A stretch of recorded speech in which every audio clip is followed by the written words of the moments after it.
काका आप? ये तो मर चुका था। हमने खुद इसका गला काटा था। ये यहाँ कैसे? आज तुम लोग नहीं बचोगे। बहुत पाप कर लिए तुम लोगों ने। क्यों? शंकर बोला, गाड़ी में सारा माल लोड हो गया क्या? हाँ मालिक, बस थोड़ा सा बचा है, समझिए हो ही गया। शंकर और भोला, एक बार फिर सोच लो, क्या तुम सच में उसी पुराने कालिया घाटी वाले रास्ते से जाओगे? जब सारा सामान ट्रक में चढ़ गया तो भोला के मन में डर बैठ गया और वो पूछ पड़ा, मालिक, क्या सच में उस रास्ते पर कोई खतरा है? देखो, अगर तुम्हें विजयगढ़ पहुंचना है तो कालिया घाटी के घने जंगल से गुजरना ही होगा। उस रास्ते पर ज्यादातर ट्रक ही चलते हैं और पिछले 2 महीनों में वहां 10 ट्रक लूटे जा चुके हैं। कई ड्राइवरों की बुरी हालत में लाशें मिली हैं वहां। ये सब कौन कर रहा है मालिक? क्या पुलिस किसी को पकड़ नहीं पा रही? पुलिस कोशिश तो बहुत कर रही है पर कुछ हाथ नहीं लग रहा। देखो, उस जंगल के रास्ते से तुम 1 दिन में शहर पहुंच जाओगे, जबकि घूम कर जाने में 2 दिन लगेंगे। डीजल का खर्चा भी बढ़ेगा और मुनाफा भी कम होगा। फैसला तुम्हारा है। मालिक, मैं और भोला उसी रास्ते से जाएंगे। हम न जाने कहां कहां घूम आए, तो ये रास्ता क्या चीज है? और फिर जहां डबल कमाई का मौका हो वहां डर कैसा? बात तो सही है और मुझे भी तुम्हारे ऊपर भरोसा है। जितना तुम पर है उतना किसी और पर नहीं। आप फिक्र मत कीजिए मालिक, काम पक्का हो जाएगा। अच्छा सुनो, एक बात याद रखना, रात के समय रास्ते में कोई भी हाथ दे या आवाज दे, गाड़ी मत रोकना, चाहे कितनी ही इमरजेंसी क्यों ना हो। ठीक है मालिक, जैसा आपने कहा वैसा ही होगा। फिक्र मत कीजिए, हम जल्दी माल पहुंचाकर लौट आएंगे।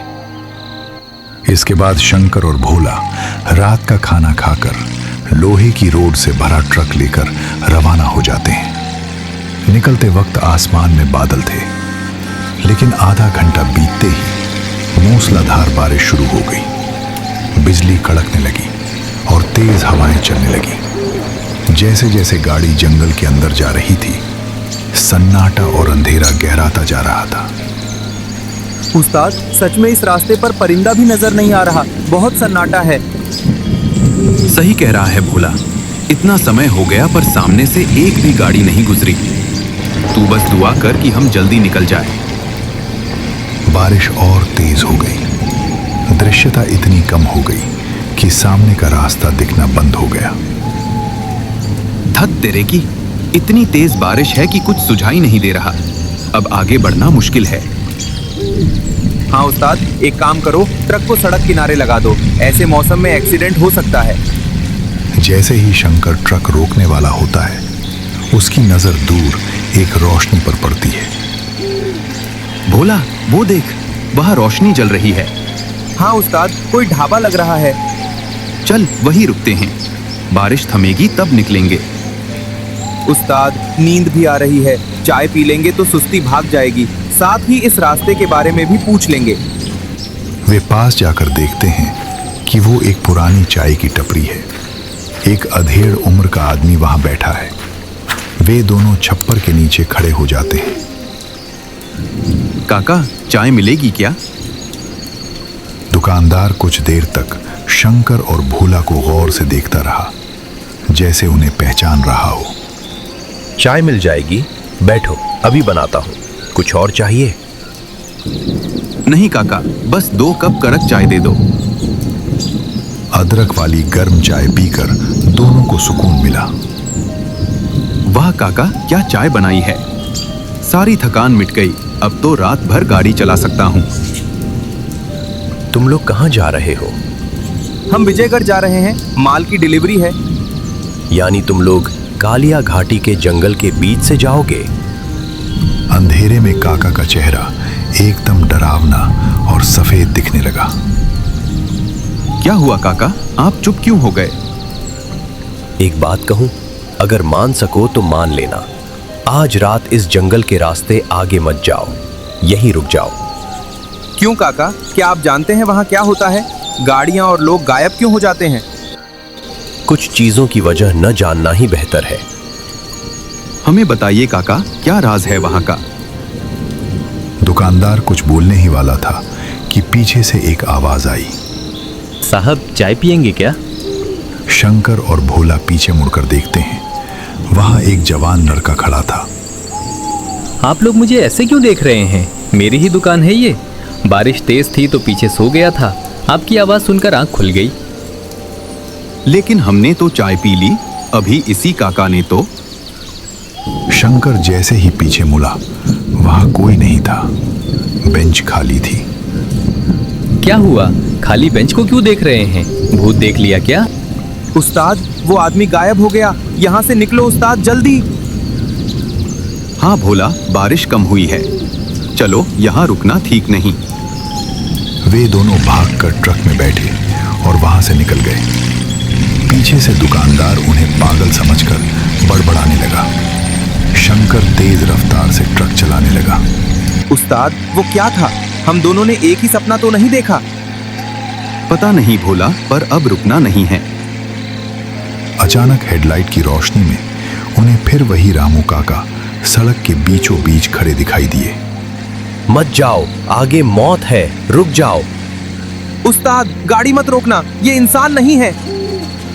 शंकर ने एक्सीलेटर दबा दिया और परछाई को चीरते हुए आगे निकल गया।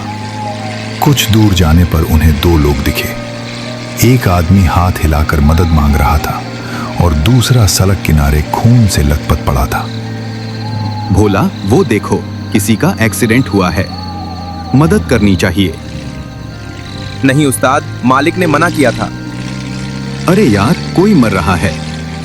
मैं ड्राइवर हूं, ऐसे किसी को छोड़कर नहीं जा सकता। शंकर ने गाड़ी रोक दी। जैसे ही वे दोनों नीचे उतरे, वो घायल आदमी अचानक खड़ा हो गया। उसके हाथ में रॉड थी। अंधेरे से चार और लोग निकल आए।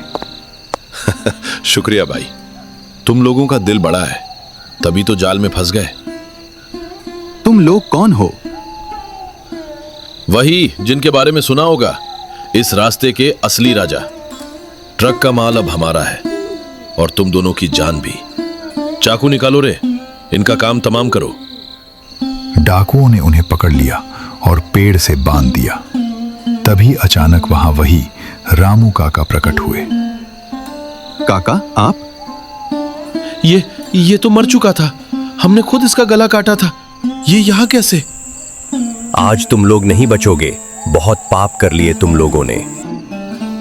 काका की रूहानी ताकत ने डाकुओं को हवा में उछाल दिया। वे भागने की कोशिश करने लगे, पर अदृश्य हाथों ने उनका गला घोंट दिया। देखते ही देखते सारे डाकू मर गए। शंकर और भोला की रस्सियां अपने आप खुल गईं। डरो मत बेटो, अब तुम सुरक्षित हो। आप कौन हैं? मैं अब इस दुनिया में नहीं हूं। मेरा नाम रामू था। मैं उस चाय की दुकान पर दूध पहुंचाता था। उस रात मैं दूध देने जा रहा था, तभी मैंने इन शैतानों को ट्रक लूटने की योजना बनाते सुना। ट्रक मत रोकना, ये डाकू है। ट्रक वाला तो बचकर निकल गया, पर इन जालिमों ने मुझे पकड़ लिया। इन्होंने मुझसे कहा कि मैं एक गरीब होकर बड़े लोगों के ट्रक क्यों बचा रहा हूं। तू हमारा साथ देने के बजाय इन परदेशियों की मदद कर रहा है। इंसानियत का कोई धर्म या जात नहीं होती।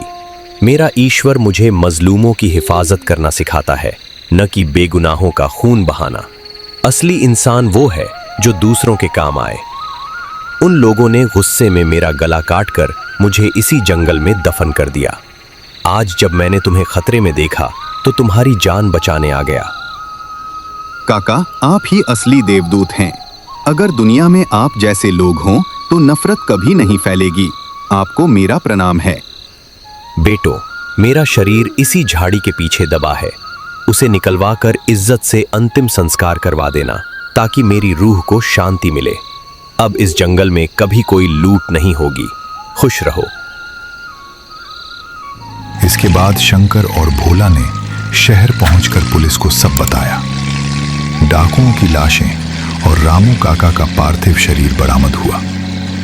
काका का पूरे सम्मान के साथ अंतिम संस्कार किया गया। उस दिन के बाद से कालिया घाटी का जंगल हमेशा के लिए सुरक्षित हो गया।